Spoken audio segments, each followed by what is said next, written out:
Like I said, a lot of intention goes into these meetings, a lot of thinking goes into it. I always like to make sure that we're providing valuable information that you can actually implement, right? So, I am going to go through a good amount of stuff. Hopefully, again, I can keep you guys' attention, but take notes as you go. Make sure you guys get something out of this. And again, I want to make sure you guys really understand why we do what we're doing here right now, right? Because we're doing this for a way bigger reason, a bigger purpose than you guys may even think, right? And if we go into open enrollment, understanding the why, and understanding making some of these changes that we're going to talk about doing here, I promise you're going to have a lot more results. So that's going to be our objective with this meeting, right? So at first, I want to go ahead and share with you guys our vision as a region, right? And to be honest, I think for you guys to get a better understanding of our vision, I want you guys to understand a little bit more about me, right? And I know a lot of you guys are fairly new to the region. We got OKC, Fort Worth, and we actually have a lot of new agents here that probably don't really know what our vision is or don't really know a lot about me other than just seeing me in orientation on day one, right? So let me tell you guys a little bit about myself. I've only been here, or actually, I'm not originally from here. I'm from Colombia, by the way. I moved here to Orlando, actually not here anymore, but to Orlando when I was 9 years old. I grew up in a household of 4 where my parents were making 30 grand a year. So I didn't grow up with a lot of money necessarily, right? I actually was told that I had to go to school, get a degree, and if I have a degree, I'll have a chance to make pretty good money. And pretty good money was like 60 grand a year, right? Because if your parents are making 30 grand and you're making 60, you're rich, right? You're like, damn, I'm doing way better than my family is, so I'm doing pretty good. And I thought that was normal. That's what you're supposed to do, right? Go to school, get a degree, make 60 grand a year, and maybe one day, if you get lucky, you'll make 100 grand, right? Anybody ever feel like that before? That 100 grand is just kind of like the impossible, like you're probably never gonna make 100 grand. So that's how I always felt. But I was very fortunate that I actually got introduced to sales. And I got involved with sales actually by accident. I was just working the front desk at a gym, but I met some salespeople there, and I saw that they were making 100 grand a year. And they didn't have formal education. And they were actually pretty successful, and the dude was like a high school dropout, right? He just put in a lot of work. So I learned that you can actually make $100,000 a year, and you can actually be successful in sales, but it comes down to just putting in the work. And that was motivating to me. I love the fact that I could work my way up to making 100K or more, right? So that's how it happened with me. I was introduced to sales. I knew I just had to put in the hours. I had to learn the material. I just had to practice, study, and I could make 100K a year. And I did that, right? And when I did that at LA Fitness, it completely changed my perspective because I thought 100K a year was gonna be impossible. But when I made that, I was like, holy shit, I wonder what else I can do, right? Like impossible is not the same thing anymore. So that changed for me, that changed my mindset a lot. So sales completely changed my life, and it didn't even matter that I needed formal education, which I am a proud college dropout, by the way, I do say that all the time. So it's like, who cares about having a degree if you're being pretty successful already, right? So it changed my perspective. Then I got into leadership, right? And really at the time it was more management. And that changed my life even more because it helped me realize that, yeah, making money for myself was good, but helping other people make money and break their version of impossible was even better. And I was doing that at LA Fitness at a young age. I was developing people. I was teaching people how to think like me, how to act like me, how to work like me, and how to make money like I was making money. And I did that pretty successfully. At LA Fitness, I would literally be the one that would hire people, promote people, develop them, and then they would go and be a GM at another club and just be my competition. That was normal. That was what my job really was. There was a point that out of the 12 people in the region, 8 of them have been hired and promoted by me. So I enjoy doing that. I've been doing it for a long time. But again, it was all by developing people, teaching people how to think, teaching people how to work, right? After some time, I decided to actually come to USHA for a bigger challenge. And I got here in March of 2017. Which my first year at USHA, I was just trying to get to the point where I can get back in leadership. Because you guys know that no one can really walk into leadership here, right? You have to prove yourself. So to come in here, prove myself, and I did, and I became an FTA in 2018.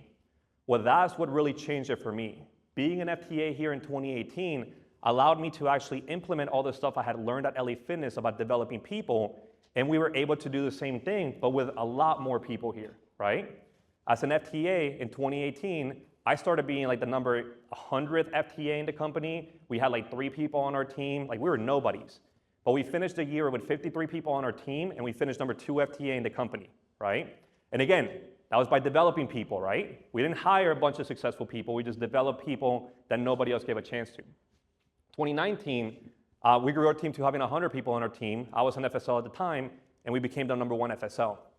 2020, which is a tough year for a lot of people, was actually our best year. We had the most amount of growth during 2020, by the way. We had a lot of growth on our team, and we actually were number one in the company again for satellite. 2021, number one in the company. 2022, number one in the company. 2023, number two in the company. We got passed. And then 2024, we would have been on our way to being number two in the company as well if I hadn't, moved up to be in a region. So I'm sharing this with you guys because we did this by developing people. We grew from having just 3 people on our team in 2018 to having 300 plus people by the middle of last year, right? We moved over and expanded to more offices in Florida. We expanded to North Carolina. We had a lot of growth. So we had a lot of people, a lot of growth, but we had a lot of success. What I'm the most proud of and what we've done in Florida, by the way, is the fact that we developed people and we taught people how to do things the right way. We've had a lot of success by doing things the right way. We didn't shortcut it. We didn't recruit from other teams. We didn't do any sketchy stuff. We barely have any legality issues ever. Like it's like literally just like a one-off. But we don't have any issues at all because we've done it the right way. And the right way is usually the hard way. You guys know that, right? Because think about it. If we had done it the wrong way, if we had done it the easy way, it would not have been sustainable. If we had done it the easy way, we would have probably just only been good for 2 years and then kind of got caught doing something sketchy and then fell apart. You see what I mean by that? So the fact that we did it for 7 years and we were either number 1 or number 2 in the company is because we've been doing things the right way. Make sense? And I mean, obviously, again, it shows even this week too, right? We're number 1 in the company again, and again, everyone doing it the right way, right? But so we've done this with a lot of people in Florida. We've helped a lot of people. We've developed a lot of people. We had that much growth because we knew how to develop people and how to get an average Joe to be a successful business owner and become successful in the company. Make sense? We didn't just hire 300 super successful people. We made them. We created them. And that's what we did in Florida. We have over 50%, honestly, more like 60, 70% of our people in Florida are making $100K a year or even more. Some people are making 3, 4, 500. Got a handful making closer to $800 to $1 million in Florida, right? This is all just by doing it the right way. Now, what happened to me, though, is that last year I was called by Troy, our CEO, and that's where he asked me actually if he told me about what was going on in Texas, and he told me about the opportunity of coming out here and helping you guys out here, right? Because, again, it was a different market. Honestly, there was a lot of change in leadership. And at the time, I was like, you know what? I'm just going to go over there. I'll just fly back and forth, and it'll be fine. I'll just stay living in Florida, right? But honestly, when I got here, guys, and I was here for a week, and I met some of you guys, and I heard your stories, and I heard all the issues you guys had, or the adversity, all honestly the problems with leadership. It honestly made it feel like I had an obligation to come out here and help you guys out, because I had built a lot in Florida. Trust me, I had everything there. I had just bought a brand new house, my dream house. I had it there. I was living on Lake Butler, if you guys know Windermere, in Florida. I had my family there. My stepdad had just been diagnosed with cancer, yet he was still there, and I was there close to them and my family. Yet I still felt very obligated to come here because I felt like I could make a difference for you guys here. Make sense? And I came here about literally July, and Kim remembers this. I remember calling Kim. I was like, damn, babe, I think we should move out here. And luckily, she was all about it, by the way. She was like, all right, yeah, let's do it. So it made it a lot easier for us to do that. But I gave up all that stuff, by the way. I gave up Orlando. I gave up a lot of the teams because I knew that I could make a difference here and help you guys out here. So all this really to let you guys know that I came here not to make more money, just so you guys know. I'm here to make a difference for you guys. I'm here to help you guys. And honestly, you guys see that. Those of you guys have been working with me for a year already, maybe for a few months. You guys know that that's why we do what we do, is because we're trying to make a difference. And so far, have we made a difference so far? Yeah. You guys think so? Right? But I want to share that with you guys because I want you guys to understand my intent better. I promise you guys, for me, it's not about the money. If I wanted to make money, I would have stayed in Florida, be chilling in a boat, to be hanging out, and I'd be doing all the meetings through Zoom and be saving a lot of money, and we'd be making a lot more money. This is all about making a difference. And I'm very fortunate that I get to work with a lot of leaders who actually follow the same vision and the same mindset. So when I share with you guys what we're going to talk about today, I want you guys to understand, and hopefully it's going to make a lot more sense, because what we're doing is not about making money. It is about making a difference. It's about making a difference in you guys' lives and a lot of other people's lives, and it's a trickle-down effect, okay? But I want you guys to understand that that's how I got here, and that's why I'm here, and that's why for me it's easy to do what I do, because I have clarity. I have very clear direction of my purpose and what I want to do. So for me, it's easy to make the tough decisions like that, right? So with that being said, obviously I want to help you guys understand that our vision is about really getting to the size of growing here in Texas, a team of 1,000 people. Now, when I talk about having 1,000 people on our team, again, it's not because we're trying to get a bunch of AV from 1,000 people. It's because we want to make a difference for 1,000 people. Because I'm telling you, if we did this in Florida, which honestly, we were kind of winging it at first in Florida. Like, we didn't really figure it out until the last few years. But if we did it in Florida, we built teams of 300, 400, 500 people. I mean, most of the region in Florida came from us. If we were able to do that there, what can we do out here? I saw that opportunity when I came out here, and I saw DFW in general. I saw the leadership that we had. I saw the offices. I'm like, damn, like, we can definitely do great things here. So I saw a clear vision. Make sense? So our vision is to grow our team here, region, to have over 1,000 people on our team, not including Florida, because you guys know, like, I'm not going to be with Florida anymore after this year. It's just between Texas, Oklahoma, and Utah. Make sense? So this is our vision. But our vision is not just about having, again, 1,000 people. It's not even just about health insurance in general, guys. It's something greater than health insurance. It's actually about developing people. What we're here to do is to develop people and help people learn how to be strong-minded, teach people how to be business owners, teach people how to deal with adversity, teach people how to work hard. It's about developing people. What I'm here to do, guys, is not sell health insurance. I'm here to develop people, and I want to help other people, teach them how to develop other future people. Make sense? But it's not just about health insurance. People sometimes get it confused, and they're like, man, how are you so passionate for health insurance? I don't really care that much about health insurance, to be honest. At the end of the day, it's about developing people and teaching people how to be strong-minded, how to have good work ethic, and how to do things the right way. Make sense? So our goal here is, again, to develop the right people, right? And that's really part of our vision. It's a lot greater than health insurance. I think I was talking to Louis and a few other people the other day. I think Aspen, you too, right? Like in Orlando. I think I had a realization. Somebody helped me realize that we're a personal development company that just happens to use health insurance as a tool. It just happens to be health insurance, right? So again, we're here to develop people, but that's really our goal, right? And then everyone here has a role, just so you guys know. All of you guys are going to have a role in this vision. Because at the end of the day, guys, I promise you, it's not about me. This is about you guys. It's about helping you and developing you and teaching you, right? So you guys all have the biggest role in here, more than me, more than the leaders. It's all about you guys. So what we really want to do is create proof of concept. We want to teach you guys and have you guys be the ones who are successful. When a new agent comes in, they're like, damn, like, wait, that person's only been here for 4 months and making that much money? And then they can be motivated and inspired by that. Because most people, when they come into this company or they come from any other company, they think what we do is impossible. Have you guys ever heard of that before? If you're successful here and you guys have your friends ask you, like, they're like, damn, you really made that much money? They think it's impossible, right? So we need to have a proof of concept. We need to have people who can prove that, yeah, I've only been here for a few months and I've been reading the scripts, putting in these hours, and I'm making money and being successful. Make sense? So part of our vision is having proof of concept. But again, it's even bigger than that, because the proof of concept for you guys and you guys' role in the vision, it's not just about AV or about the office. It's about being a proof of concept at home too. Be a proof of concept to your friends, to your family, to your kids. Because how many of you guys here have kids, by the way?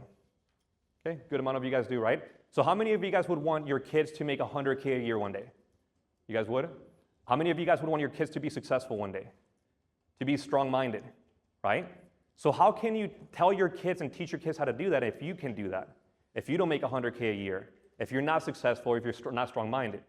It's hard, right? Because then you're telling your kids to do something you've never done before. But what if we teach you guys how to do that here, and you can be successful here, and you can make $100K a year here, and you can be strong mentally here? Then it's going to be easy to tell your kids, because your kids are going to see that. You guys agree with that? So I'm telling you, it's bigger than just health insurance. It's about developing people and having proof of concept so other people can see that it's not impossible, that their parents can do it, their friends can do it, you guys can do it, so they'll be able to do it too. Make sense? So how are we going to do this, right? We're doing this by focusing on, again, developing professional problem solvers. I think that's a real challenge, because you guys know that in business, not just health insurance, but in business, there's a lot of adversity. There's a lot of issues. Do we have any issues every day making phone calls, by the way? Like, think about all the issues we got, right? You got rebuttals, you got your mindset, you got distractions, you got all these different things that are issues. Well, we can't just complain about the issues. We got to be problem solvers. At the end of the day, there is a solution to every problem, almost every problem, right? There's like one thing that you can't really solve, but other than that, there's a solution to every problem. You might not like the solution, or you might not want to do the solution, but there usually is one. You guys agree? So we got to help people become professional problem solvers, but we want to develop people to do that, right? And we want to teach people how to think. We want to teach people how to make their own decisions. Because at the end of the day, guys, we can't be next to somebody at all times and say, hey, this is what you do. We got to do that at first because we got to teach you. But you also can't expect somebody to always be next to you telling you what to do at all times. If you've been here for months and you still need somebody to tell you, that means we haven't done a good enough job, right? Because you should get to the point where you know how to think and how to make your own decisions and you know it's the right decision. Does that make sense to you guys? So yes, we're going to help you a lot. We're going to be with you, but you also got to understand that it can't be like that forever because that means we're not doing our job. We're not here to babysit. We're here to develop people and teach people how to think. Does that make sense? So that's going to be part of what we're trying to do. Our main focus is going to be doing that. So if your leadership team ever tells you, they're like, hey, did you check the underwriting guide first? Or if they ever say like, hey, what would you do? It's not that they're trying to dodge you or avoid you. It's just that they're trying to help you think on your own so you don't have to rely on your leadership at all times. We're still going to be here as your boundary and to help you, but we prefer that you think on your own first and come with a solution and not just always come looking for an answer. Make sense? And it kind of goes to with the same reference as I was talking about, even with having kids, right? Is that if you really think about it, it's the same thing in life. It's the same thing if you're raising your kids. You can't make the decisions for your kids at all times because if you're always making decisions for them, what's going to happen when they turn 18 and they're on their own? It's going to be tough, right? Because then they don't know how to make decisions on their own. So it's the same thing here. Like there you want to make sure that you teach your kids how to think so they can make their own decisions when you're not around. Same thing here. We got to teach you guys how to think so you can make your own decisions when we're not around too, okay? And another focus point that we're going to have is that we want to help develop developers. We want to teach people how they can teach other people. Because if our vision is to have the growth that we're going to have, and again, and remember, when we're talking about having 1,000 people, it's not just 1,000 bodies. Like I don't care about just having numbers in the dashboard. I care about 1,000 successful people. I'm talking about 1,000 writing agents who are making money, who are issuing business, and who are having a good career. To have that, we need help. Because with the amount of leaders that we have right now, it would be impossible to have that many people. We cannot sustain 1,000 people right now, right? Because in my opinion, I think one leader to maybe 10, 15 people is like realistic. I think when you start getting to like 50s and 100s, it gets really, really hard. So we got to develop other people who can know how to help other people too and how to develop people the right way so we can sustain the growth. Does that make sense? So that's going to be really our focus. And obviously there's going to be some things that we're going to ask from you guys, right? Because there are, obviously this is going to be for everyone, right? So there are things that we're going to ask from everyone. And hopefully you guys don't mind these things, but I think these are the things that have to happen for this vision and for everything else to happen as well.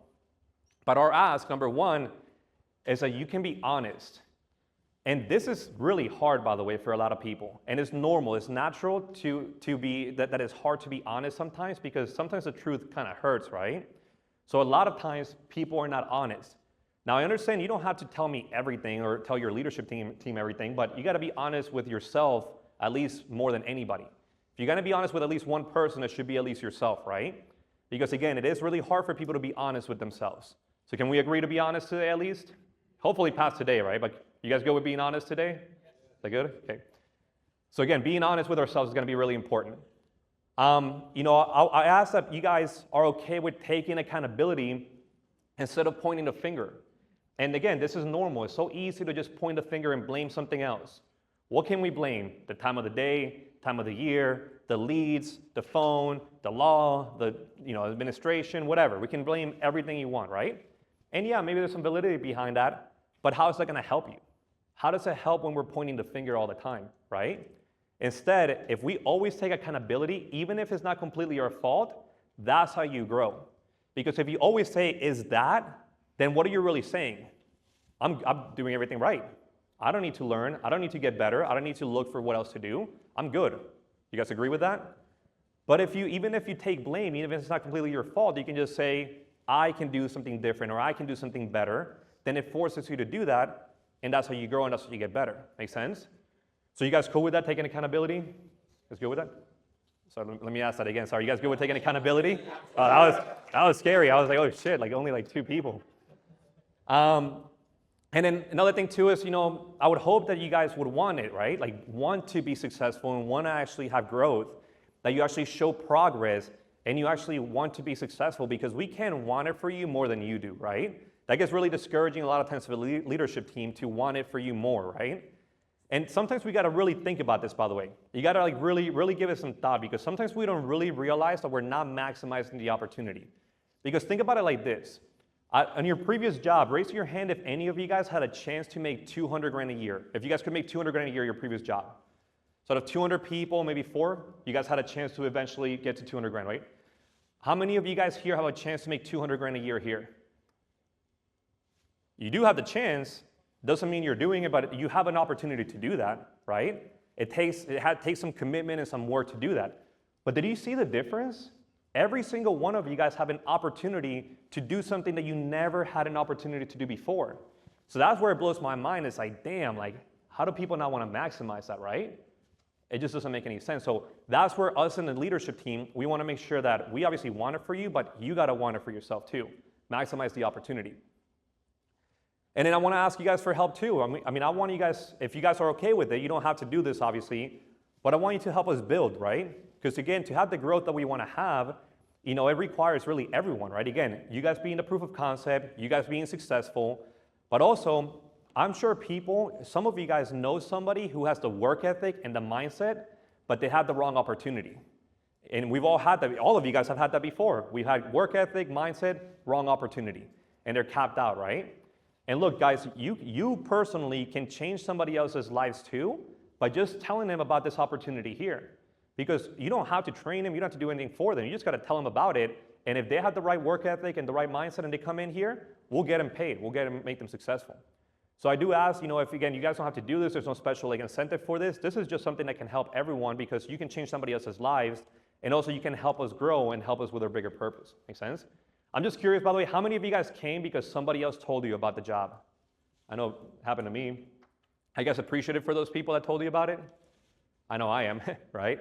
So again, you can actually help a lot of people just by telling them about what we're doing here. And finally, guys, I do ask that you dream big and that you have big goals. And most importantly, guys, that you aim for the impossible. And I say that because, again, I'm telling you, man, most people are capped out. Most people have a ceiling. Most people think that this is the most I can ever do because this is all I've ever seen. And you never think you can go higher than this. And I want you guys to think past that. Because something that I enjoy doing, and I've been doing this for a long time, even before USHA, is to help people achieve the impossible. Because I promise you, once you achieve the impossible, you're like, damn, what else can I do? I promise you, it's a game changer. We were at dinner, I think, last Friday with John. Where's John at? Where's John at? There you go, there he is. I know John was saying last week that he remembers seeing the numbers in par, right? And he was like, man, I think it would be impossible to ever be in par. And then now he's in par. And now he's like, damn, I wonder what else I can do. Clap it up for John. He didn't realize it, but saying that is what motivates me, because that's what I'm trying to do. That's what I like to do, is help people achieve the impossible. So now that he achieved the impossible, his mindset changed. So now he can actually achieve a lot more. And now he's going to achieve even greater things because his mindset just went to a different level. Make sense? But again, aim for the impossible, guys. And open enrollment is for that. That's what open enrollment is about. Open enrollment is about achieving the impossible. And that's where people do it wrong during open enrollment. A lot of people come into open enrollment and they're just like, oh, well, I'll just do the same exact thing and maybe I just get more results. And then you end up doing the same thing and maybe getting the same or less results, and then you get discouraged, but it's really not anybody else's fault but your own, right? So I want to make sure that we have bigger goals and we aim for more. We aim for impossible because I want to show you guys what's possible during open enrollment. Because during open enrollment, the cap is higher. The opportunity is higher, so impossible is going to be a lot higher. So let me share with you guys some of the things that are going to be possible during open enrollment. First, and this is really, really important, by the way, you guys can follow along on your workbook. I took this actually in the middle of last week, so like it's cut off here. By the way, I always love using this thing. You guys can see here that it's kind of cut off in the last week or 2 weeks ago. I know our last week was pretty high, but what I'm trying to show you guys here is a pattern in the business. There's always going to be patterns, right? Forget the green, by the way, just look at the blue. But look how it is fairly consistent all year long. It dropped for us because I gave up half of my team in Orlando when I picked you guys up here. So that's why my numbers went back down, right? But then you look at the patterns here. This is around the same time 2 weeks ago. Then it got a little bit better. This is last week, by the way, but obviously from last year. So this week is supposed to be around the same of this week, right? So we should have close to another record-breaking week. And then the first week of open enrollment, look at that. Like, that's a big amount of growth. You guys see that? That's a big increase. This is the first week of open enrollment. This is why we hype it up so much. This is what we talk about being like, damn, open enrollment, because you're gonna have like 20% growth in that week alone. Now, a lot of times what you get here is based on the work you're putting in here, a lot of pipeline. How many of you guys have got people on the phone that say they're just gonna wait until November 1st? Yeah, you see, so November 1st is right there. So just know that we're gonna have another good week this week, and then boom, it's gonna pop off, right? So it's gonna be a lot of growth. So that's what's gonna be possible that first week of open enrollment. But this is what I really want you guys to pay attention to, because I wanna make sure you guys have realistic expectations.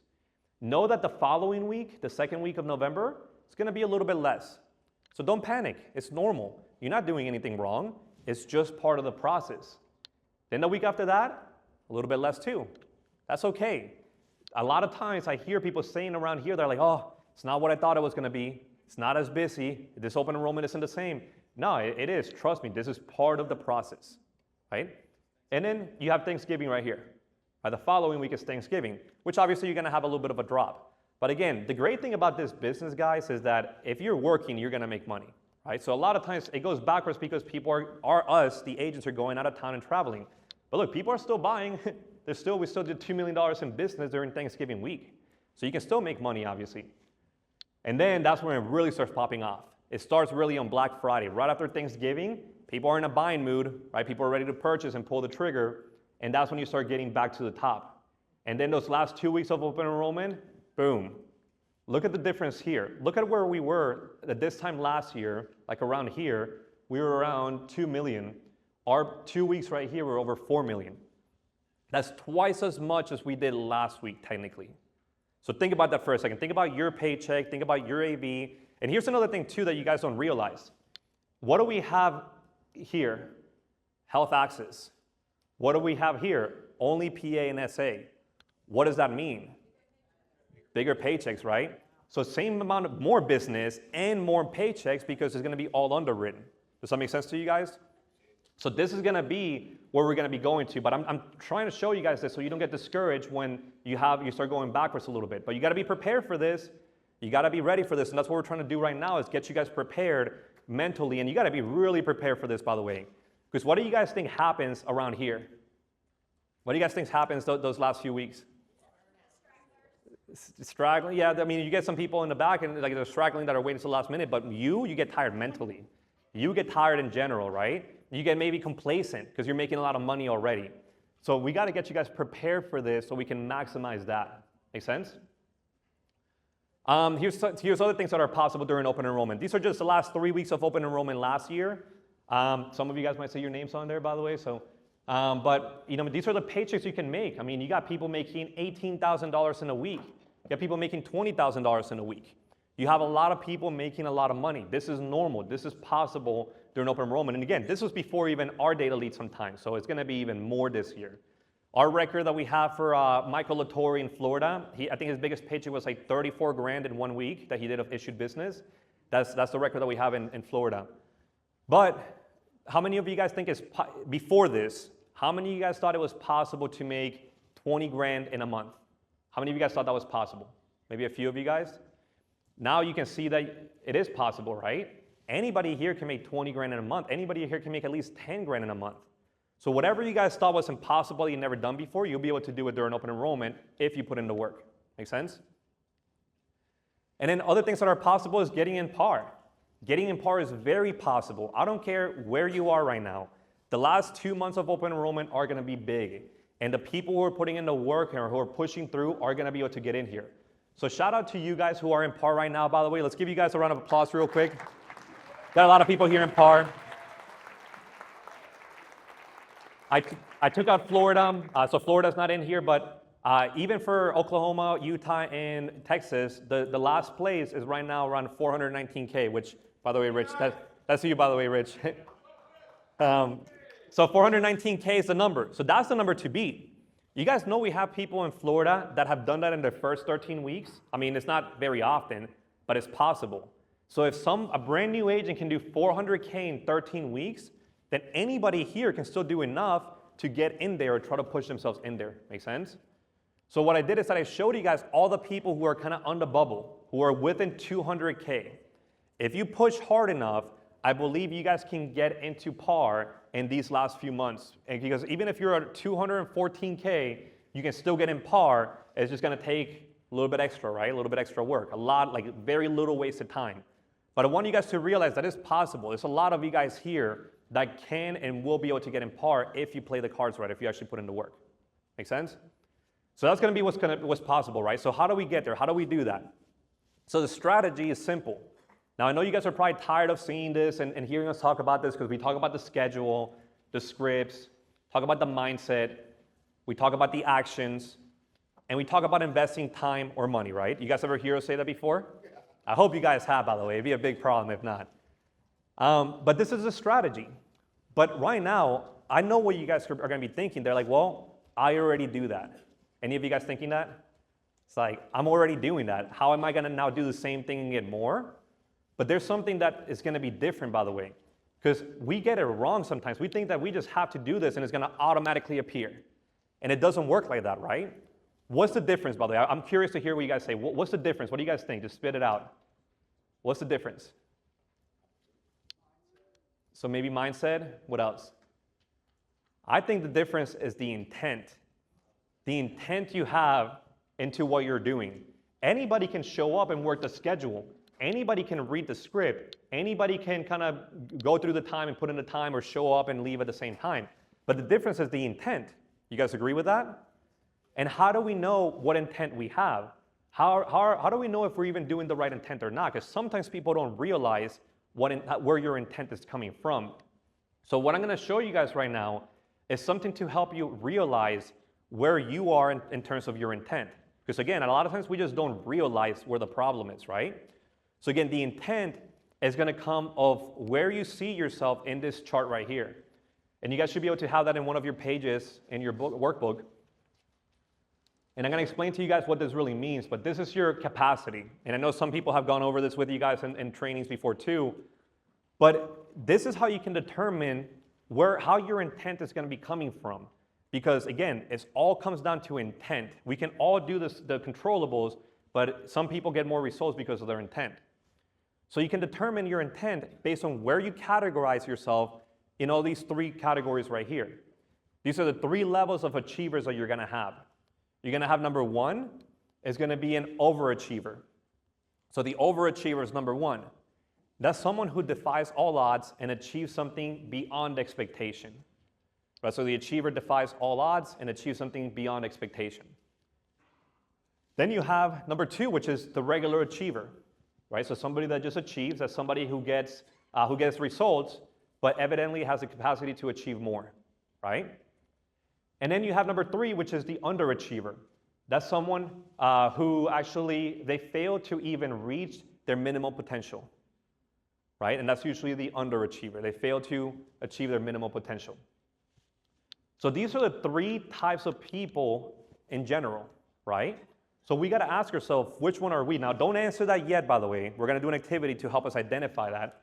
But I want you guys to realize this, because I know what I was thinking when I first looked at this, by the way. I'm like, oh, well, I'm an overachiever, right? You kind of think you want to be an overachiever. But what happens if you defy all odds? Well, it depends what your odds are. If your expectations are to make $1,000 a month, and now you're making $2,000 a month, aren't you technically an overachiever, right? So it doesn't mean you're going to be successful. It just means that you've done more than you expected to make, and that could still be very small. Make sense? So overachiever is not necessarily a good thing, because what happens when you become an overachiever? What do you guys think happens to people? Get complacent. You get complacent, man. It's tough. Like if you're not growing, you're dying. You're going back.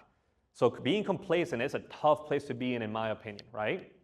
Being an achiever, somebody who has accomplished some, but maybe it's not there all the way yet. And being an underachiever is just kind of, to put in layman's words, just kind of lazy, right? Just like, whatever, like I don't really care. I'm just kind of getting through life, right? So again, in my opinion, I think being an achiever is the most important thing. I think we should all want to be achievers. I know myself, by the way, again, I told you guys my story, what I've done, what we've accomplished. I mean, anybody could say I'm an overachiever, but I promise you I am not. If I was an overachiever, I'd be chilling, I'd be hanging out, I'd be retired. I'm still achieving, I still have a long way to go, right? So I'm just an achiever, by the way, but you gotta think about where you are, right?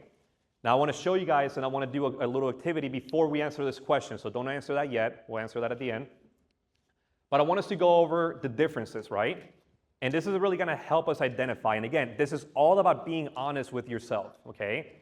We said we're gonna be honest, right? You guys still good with that? Hopefully you guys don't change your mind along the way, but so let's talk about the differences, or where you're gonna be. So you have the under or overachiever and the achiever. The difference is gonna be distractions. Another difference is gonna be your habits, your daily habits.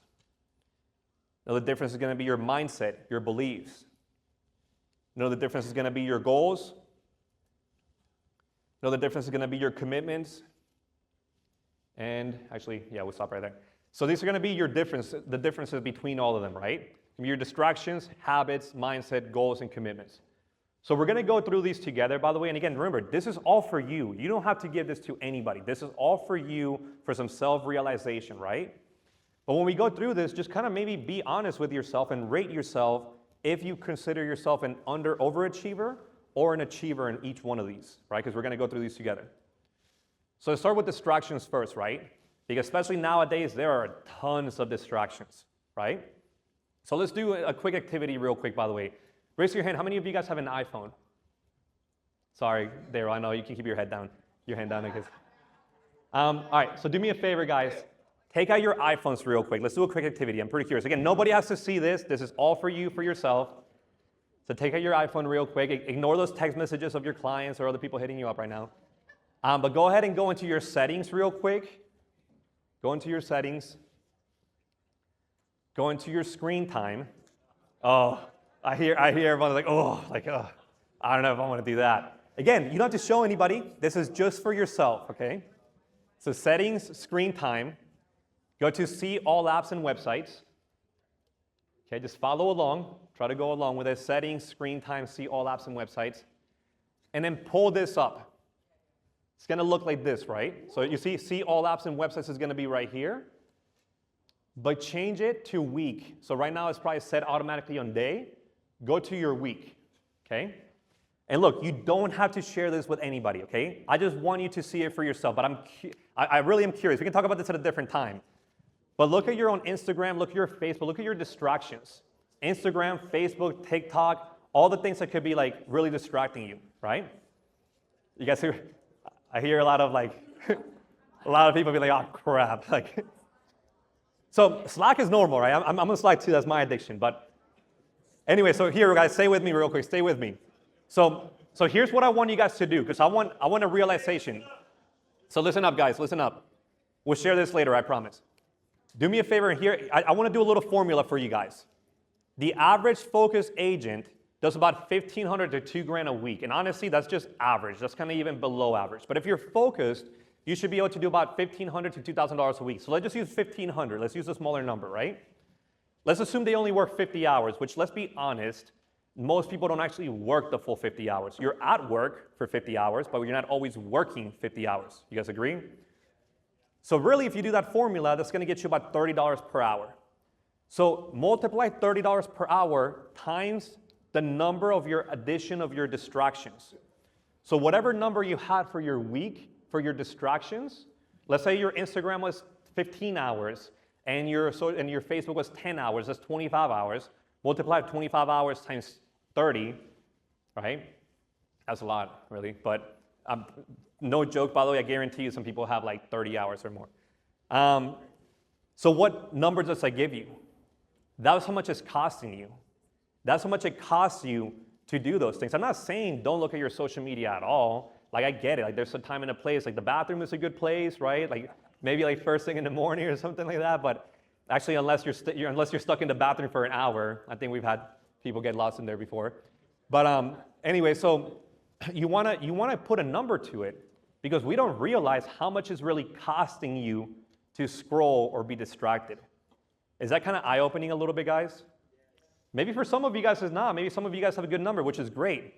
But I want us to think of something else. What if you had invested that same time or half that time doing something productive? What if the same amount of hours that you were scrolling on social media, you were listening to an audiobook? Damn, imagine how much better you'd be, right? Imagine if you were listening to a sales book, you were listening to the trainings.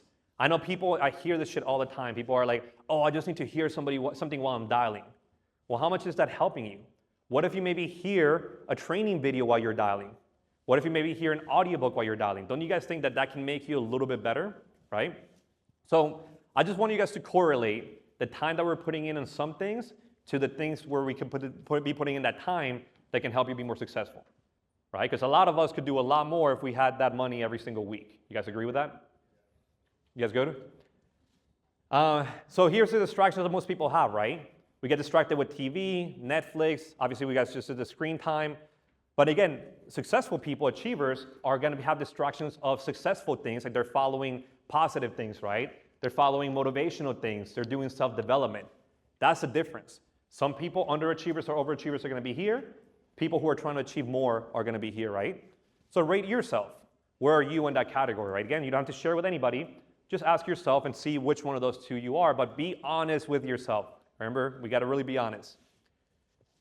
Next thing are your habits. Same thing. We all have different habits, right? Underachievers, overachievers, they're usually going to have habits right here, right? And again, there's just no secret behind it. I mean, sometimes people just drink a lot, or they smoke a lot, or they sleep a lot, or they play video games a lot, right? Those are all the distractions or the bad habits that sometimes people have, right? And again, not saying don't do it at all, but when you do it excessively, then that's usually you're doing that because you are either an overachiever and you're complacent, or you're an underachiever and you're just being lazy. Make sense? And again, I'm just being honest, by the way. I'm not trying to call anybody out directly. But these are just bad habits that sometimes we have. Well, what if those habits, the habits that achievers have, are going to be different habits, like exercise, proper diet, more reading?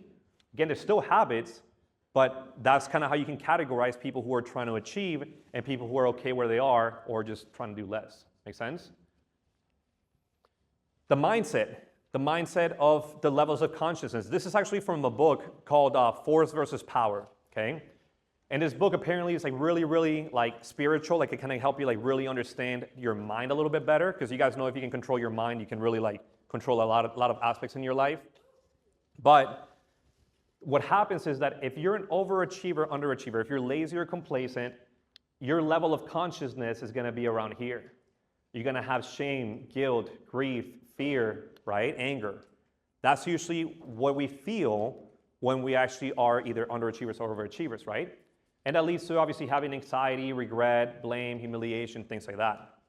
When people are achieving something and are going more in a positive direction, it's more willingness, acceptance, reasoning, love, joy. I mean, have you guys seen the people who are successful, how much joy they have in making the dials? They're still making the same dials that we're all making, but they're like doing it with a big smile. And then you got somebody in the back being pissed off, like click, click, click, right? That's kind of the level of consciousness that you have. So, and again, this is just to help people realize, right? Because you got to know where your mind is. And obviously, we're going to talk about a solution after this too.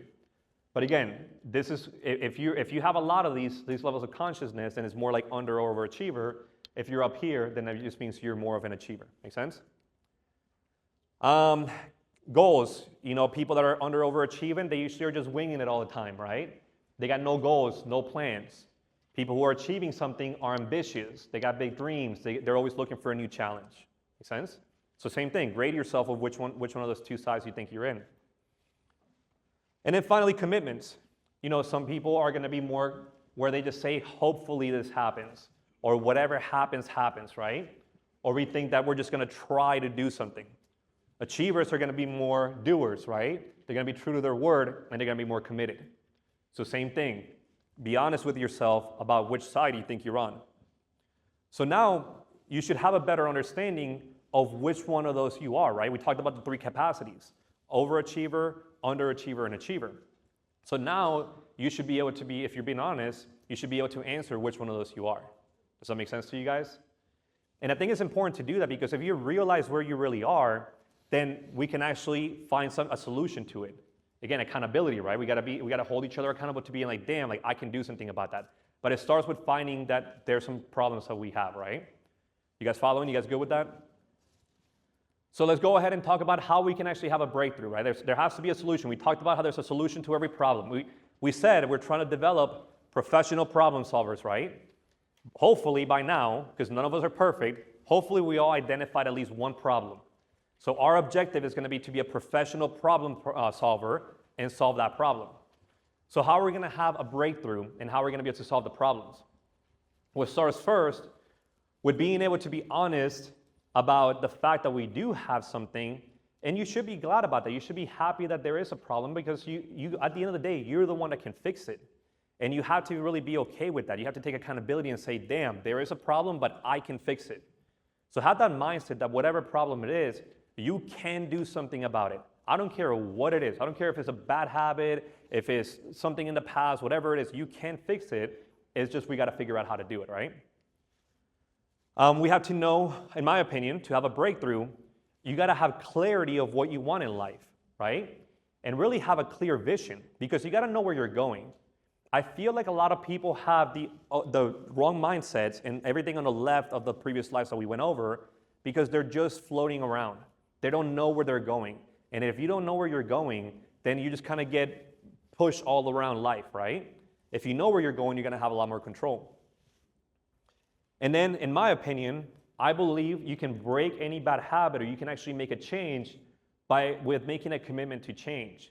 And if you guys have seen me on social media or anything like that before too, you guys see me always posting streaks, right?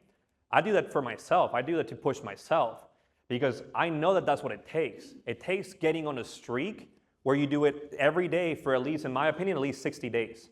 Sometimes we go even further. I think, Kim, how long are we going with no drinking now? 2 years almost now? We started with that like a year and a half, like almost 2 years ago. We didn't even have a drinking problem, by the way. We just chose a habit. We were like, you know what? We want to be a little bit better. And we can be a little bit better by just not drinking. And it started with a 75 hard. Next thing you know, we're like, hey, you know what? Let's just keep going a little bit further than that. Now it's been like a year and 8 months, and now we're probably never going to drink again, right? But again, it changed the habit. It became the norm. But you force that norm by committing to at least a streak to begin with, because that's the hardest part, by the way. The hardest part is really the first few weeks, by the way. The first few weeks suck at any change, right?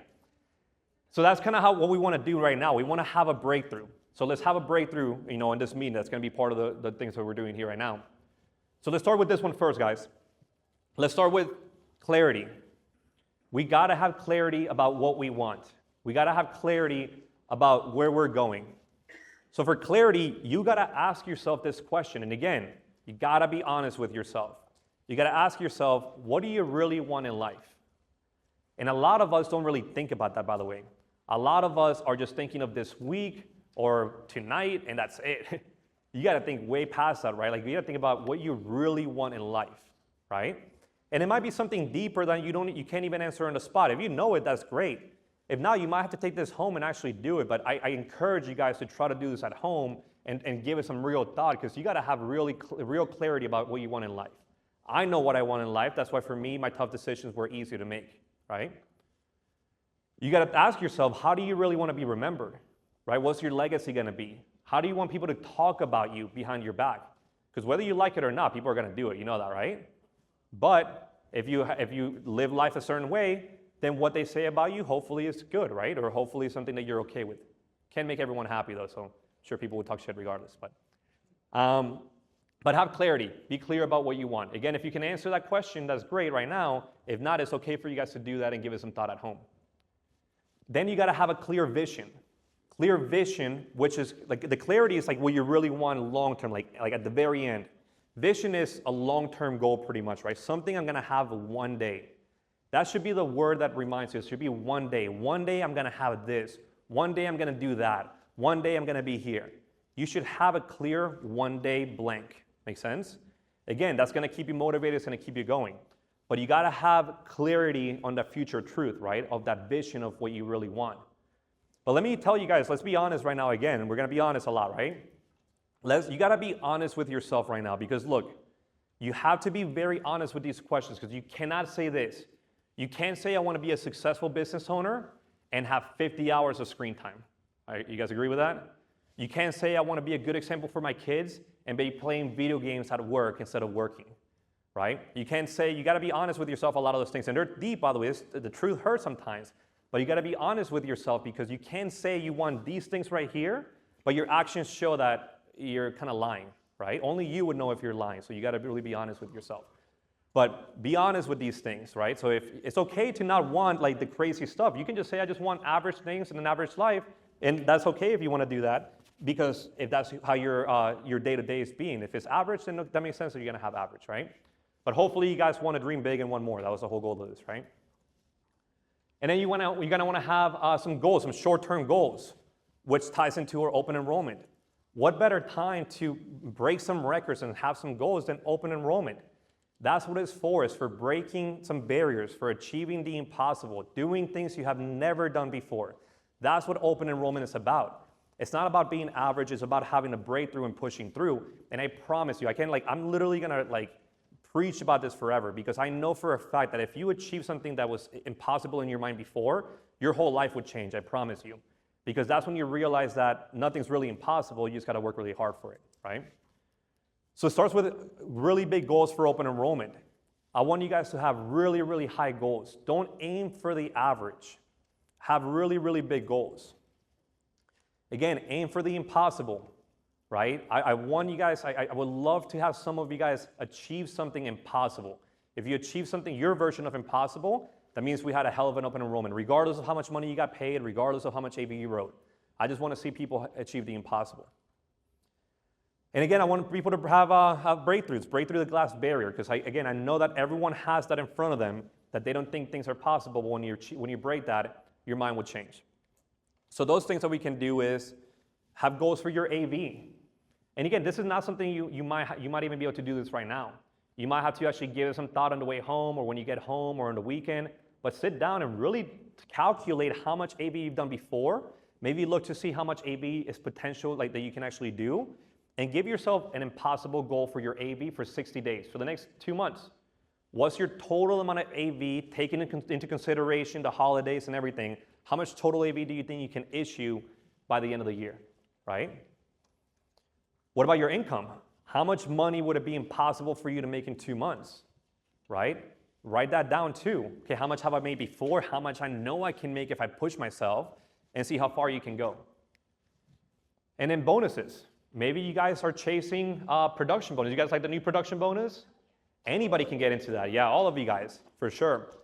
So production bonus is going to be huge. Every single person here who has states, at least, by the way, so not everyone technically, but everyone who has states here can get in production bonus right now. And honestly, the new people, you still could. Once we get you guys converted, you're just going to have, be a little bit behind. But 400 people to split $4 million, that's pretty damn good.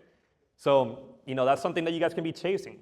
It could be par. If you guys saw your name in par that you were not in it yet, you could be chasing par. But have a bonus or something that you can chase. Again, this might not be something you answer right now. It might be something you have to go home and think about, right? And how do we do that? By making commitments. Because something has to change if you want to do something different. You can't just do the same thing and hope that it changes. Because again, if we're hoping, then we're on the underachiever side. Make sense?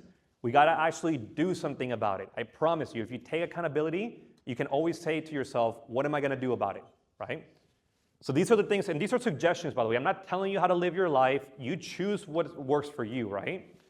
But I'm going to give you guys like a word bank, and my suggestion would be to maybe pick 2 or 3 of these things and maybe say, you know what? I am going to commit to doing this or giving this habit up for the next 60 days. And maybe you commit to picking up some habits instead for the next 60 days. Whatever works for you.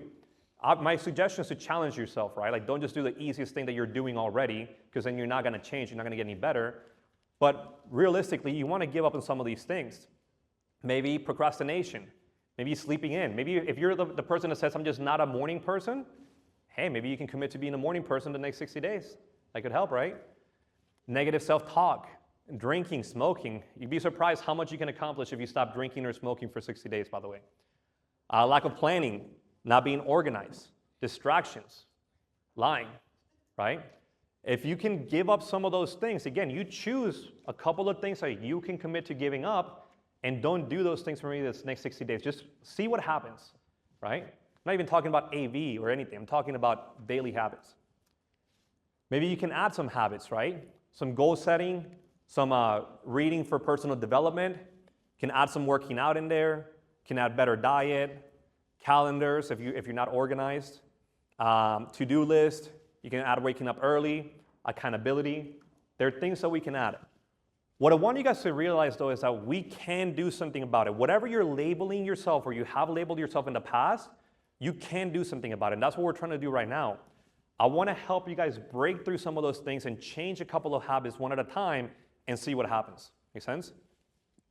So again, guys, this is up to you to do whatever you want to commit to, but I highly encourage you guys to all commit to at least one thing from here and doing that different for the next 60 days. Because what better time to do this than open enrollment than now, right? So here's the thing, guys. Let's see how serious we are about this, okay? So let me ask you guys, do you really want this? Do you really want what you put in front of you? Are you sure? Let me ask that again. Do you guys really want this? Okay. A little bit better, okay. So do you guys actually mean that? Do you mean that you want it? Okay. Let me ask you guys this question, and you don't have to answer this one out loud. But who's somebody that you love and you wouldn't lie to? Can you guys think of somebody in your mind real quick? Can you guys think of somebody you love and you wouldn't lie to? It could be your leader, it could be your parent, your spouse, somebody else. So here's the moment of truth, by the way. You don't have to do this. You really don't. I don't want you guys to feel obligated. But this is how you can really be honest with yourself. What if you pulled out your phone right now and you texted that person your commitment? How many of you guys will be comfortable doing that right now? Just raise your hand real quick. If you are comfortable doing that, then you mean it. If you're not comfortable doing that, then what does that really say? I'm probably not really going to do that, so I'm not going to lie to somebody else. So that's what I encourage you guys to do. And I want to see, again, it's up to you if you want to do it or not. But the reason I'm doing this, by the way, guys, is for a reason. Because psychologically, let's be honest, you're writing things down, you're going to put this paper in your bag, probably never going to look at it again. You're going to be like, damn, that was a great meeting. Let me go back to doing what I was doing already, right? That's just normal. Not going to be mad at anybody. That's just human nature, right? But most people are okay with letting themselves down because it's whatever. It's just what you're used to. But sometimes when we commit to other people, it's hard because you're like, damn, like somebody else knows what I committed to. Because right now, only you know what you committed to, right? But imagine if you tell somebody else what you're committing to. So my challenge to you guys is that if you really mean it, at some point today, maybe right now, maybe later today, you text somebody you love and you tell them, say, hey, you know what, honey? I'm going to actually make 20 grand the next 60 days because I'm going to stop drinking and I'm going to start doing this instead. I got you. I promise you're going to see me do that. First of all, they're probably going to be like, yeah, right. But then prove them wrong, right? But I want you guys to, if you really mean it, do that. I promise you, that's really going to hold you accountable. Make sense?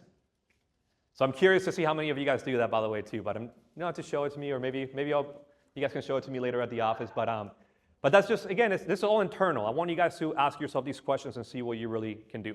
Make sense? So finally, guys, all this to pretty much tell you guys the game plan for open enrollment, okay? Because why didn't I show you guys the game plan from the beginning? Because the game plan's not going to work if we don't have the right habits, if we don't have the right intention, if we don't have the right goals. Do you guys see that? Those things come first. If you don't have the right commitments, if you're not there right mentally, if you don't have goals, passion, none of that, then who cares about this? You're just going to go through the motions and get no results. So take it serious what we just did, the activity we did, and then it's going to be a lot easier to do these things. Because here's the game plan for open enrollment. Now, what I'm going to show you guys, you don't have to do. It's up to each person to do what works for them, what fits their schedule, right? But I'm going to tell you what I recommend to do, what we all do in Orlando, and how we help people be successful and have record-breaking years, especially through open enrollment. You know, a big commitment starts with the schedule. Now, yeah, 8 to 8 may be a lot for a lot of people, but honestly, here in Texas, I think you guys have an advantage because you guys can start earlier.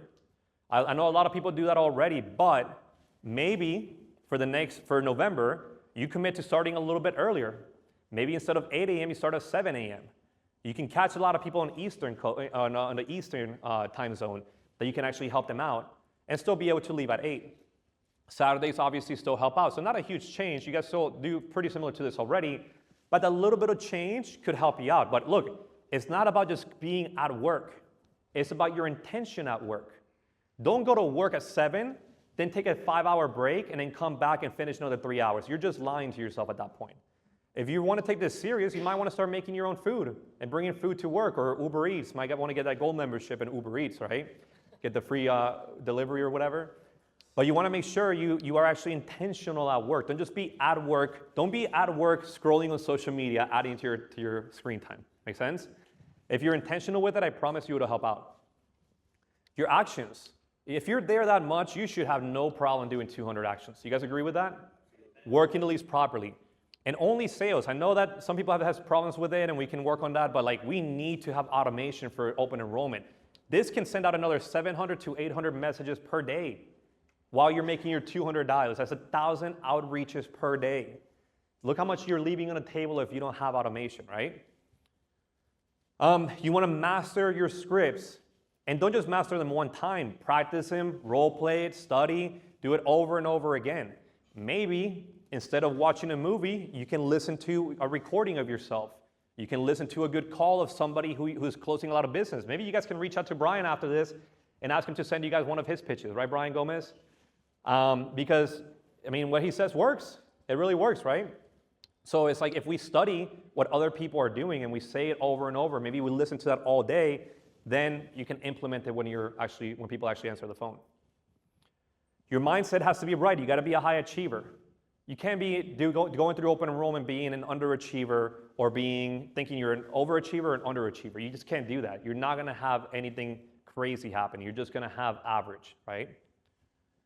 And in your investment, obviously time is an investment, but also it helps if you invest money too, right? If you invest money, once you're making the money, obviously, it's going to help you guys have even more money to get more leads and more chances. So this is usually like our game plan for open enrollment. And we've been working on all these things already. You guys agree with that? But this is where you commit to that. Now here's where it gets tough. Right after Thanksgiving is when it changes, right? So now it's like, you guys remember that graph, right? You guys remember that spike that we're going to have after Thanksgiving? This is where it's like lockdown. This is where you're like, damn, like I'm locked in. Any of you guys ever worked retail before or worked at a gym before too? At the gym, we couldn't take January or February off. You couldn't. 0 days, you had to work 6 days a week, right? In retail, you couldn't take the holidays off, right? November through like the end of, like I think January, you couldn't take off. Remember that? It's the same thing here, man. You got 2 weeks to lock in. 2 weeks where you just live at the office pretty much. You got to do what you got to do. You might want to work 7 a.m. to 9 p.m. Again, intentionally. Don't be at work 7 to 9, playing video games, scrolling through your phone, playing chess on your phone, and then go home and tell your wife, oh man, I just worked so hard today and didn't get paid. Because that's a lie, right? If you're going to be at work, you got to be putting in the work. If not, you can just go home whenever, obviously. Saturdays, those last 2 Saturdays are going to be crucial. Because I think one of the Saturdays is the 13th of December. That's going to help you set up for the 15th. You got to work that 13th. And the week before that is going to be great too, obviously, which is going to be like the 7th. Sundays, my recommendation is at least the last 2 Sundays, you got to do those, especially the 14th. The 14th is the day before the deadline. What do you think people are going to be doing at home? They're going to be home ready to buy. They're procrastinating. They're waiting until the last minute. You don't want to miss that day. You want to work as much as you can that day. Yes, it's a sacrifice, but you don't have to do that forever. It's just 2 weeks out of the year, right? Again, your actions. You still got to be able to get in front of a lot of people, get your automation going. Scripts, same thing. You got to master them, keep playing them in your head, keep getting better with them. And here's a tough thing, a tough change. Your mindset has to be different. This is a championship mindset. This is where you got to be resilient. This is different, guys. Those last 2 weeks of open enrollment are tough. Not everyone can do them. Some people are going to get tired. Some people are going to be complacent. Some people are going to be like, I'll just wait till next year. I'm telling you, it's tough, and there's nothing worse than regretting it after, right? But if you change those habits that we spoke about, it should help you with this too. But you got to have the champion's mindset during the last 2 weeks of open enrollment, because you got to grind. Like, you got to really put in the work, right? Any of you guys had an open enrollment before? So only a couple of you guys. So yeah, the rest of you guys got to have that mindset of being like, damn, like I got to do what it takes. I got to do a lot. It's a different mindset. And again, by then you should be making enough to where you could do a little bit more investing, because you could be able to buy more leads. Because if I remember last year, the last day of open enrollment, I was just buying team leads and people were closing them on the spot. Like, everyone is buying on the 14th and the 15th. So you got to make sure you have some lead money for the last few days. But does this all make sense to you guys though? Yes, sir. Okay. So let me ask you guys the last few questions real quick, and then we'll move on for a quick break. So do you guys think this is the right opportunity? Right? So do you guys think that there's enough proof, right, that you can be successful here? Right? So then do you guys think we have enough tools and all the tools we need to be successful? Right? So then what does it really come down to? Us. It comes down to us, right? So if you don't have a good open enrollment, whose fault is it? And it's hard to say it, by the way, but let's be honest. If you don't have a good open enrollment, whose fault is it? You got to feel like that, and you got to be honest with yourself, right? If you don't make enough money, whose fault is that? Right? So you got to be honest, and that's tough to do sometimes, by the way, but I want you guys to feel like it's your fault because that means you can prevent it. If it's somebody else's fault, you can't do anything about it. But if it's your fault, then good, I can prevent it from happening. So that's my challenge to you guys, is prevent yourself from having a bad open enrollment. Prevent not making money. You know, that means you are going to make money, you're going to be very successful, and I promise you, you have that mindset shift when you actually do the impossible, and your 2026 is going to be a breeze. You're going to walk in with so much confidence in January, you close so many deals, you're going to start being in par right away, you're going to be like that person whose paychecks are on here next year. I promise you, open enrollment this year will set you all of next year. Bad open enrollment, you might not make it till next year, right? Good open enrollment, you'll be here for life. So I'm doing everything I can to help you guys have a good open enrollment so we can progress to everything we talked about, division and whatnot. But that's all I have for you guys, by the way. Hopefully this is good for you guys. Hopefully this helps a little bit. Appreciate you guys.